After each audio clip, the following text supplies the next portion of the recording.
परभणीत आंदोलन चिघळलं। आंदोलकांच्या जमावाकडून जिल्हाधिकारी कार्यालयात तोडफोड, परिसरात तणावाचं वातावरण।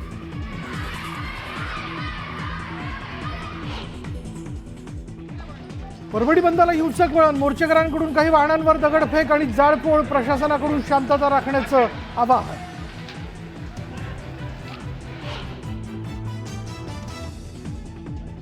उपमुख्यमंत्री अजित पवार दिल्लीला रवाना, खातेवाटपासंदर्भात महायुतीची महत्त्वाची बैठक, तर उपमुख्यमंत्री शिंदे दिल्लीला जाणार नसल्याची माहिती।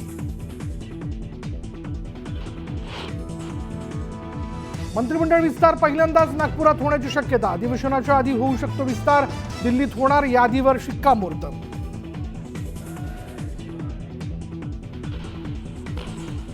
भाजप महाविकास आघाडीला देणार धक्का, महाविकास आघाडीचे काही खासदार भाजपच्या संपर्कात, भाजपच्या सूत्रांची न्यूज 18 लोकमतला माहिती।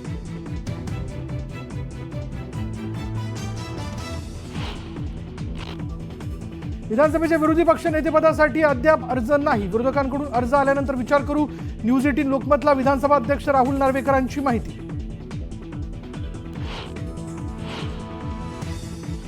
पवारांसंदर्भातील पडळकर आणि खोतांची भाषा फडणवीसांना शोभते का, राऊतांचा सवाल, तर ज्येष्ठ नेत्यांवरील टीका अयोग्य, टीकेचं समर्थन नाही, बावनकुळेंचं राऊतांना उत्तर।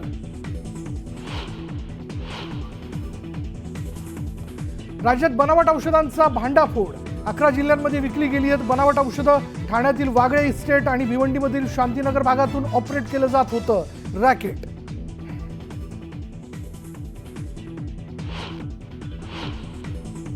पुण्यात 10,000 बहिणी अपात्र, 20,84,000 अर्जदारांना मिळणार लाभ, महिला बालकल्याण विभागानं दिली माहिती।